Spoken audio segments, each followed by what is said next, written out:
Okay, this is part 2 in one of my custom builds with the Anstoy AK47 or AKM 47 Milsim, whatever you want to call it, the large one.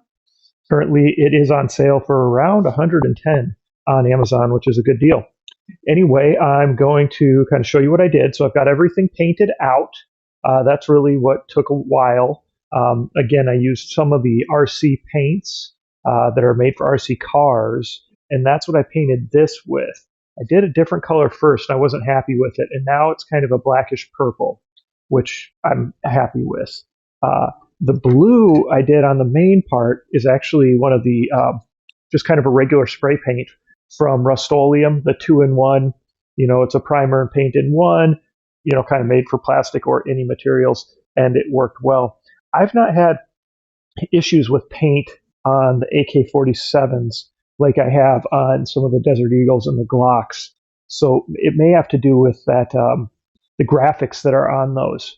So I might have a trick for that I'm working on right now. Anyway, so I got everything painted out really good. Just make sure when you do, if you decide to paint, make sure you tape off areas where you're going to have any connections. So like if you're going to paint the battery, I just tape off this top little spot and tape off those connections. This area around here is because if you paint that, it's not going to fit in here very easily, and it just is going to cause some grief. So that's why I left the blue right around there, and then of course I had those taped off. And then when it comes to the back, make sure you tape off this area, okay? And then on here, tape off this area so that that'll slide on and on. If you paint it, especially if you need multiple layers of paint, it's going to make it really hard to put that on and off, and you may even end up breaking it when you do that. So you can see I kind of put some things together. This is like a bayonet rail mount here that I printed with a 3D printer. So I think that's pretty cool because now we could put a laser out front here if we choose to, which is cool.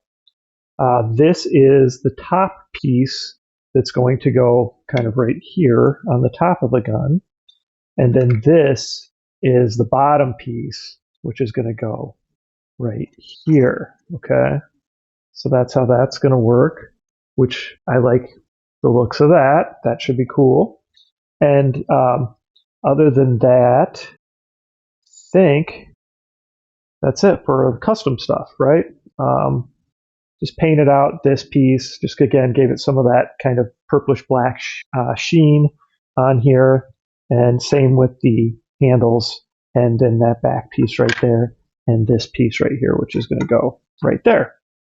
All right, so you can see this is what one looks like that's not painted on the inside, so you can see where everything goes. These weights just help give it a more realistic feel. So I wanted you guys to see this. This will be easy for me to just transfer directly to here. One thing to pay attention to if you do take it apart is remember that the red is right here, black is here, red is right here, black is here. And then when you go ahead and do the stock, kind of the same thing, because if you mix those up, then your connections are not going to work. So make sure again that you've got your red on the top up here and black down here. I've had to go ahead and, like, when I couldn't remember, I've had to go open one up just because I didn't know and I didn't want to do it wrong. So that works out good. You can also mark them. Sometimes I actually mark them and just put, like an R and a B and an R and a B on the inside where it's not going to be seen.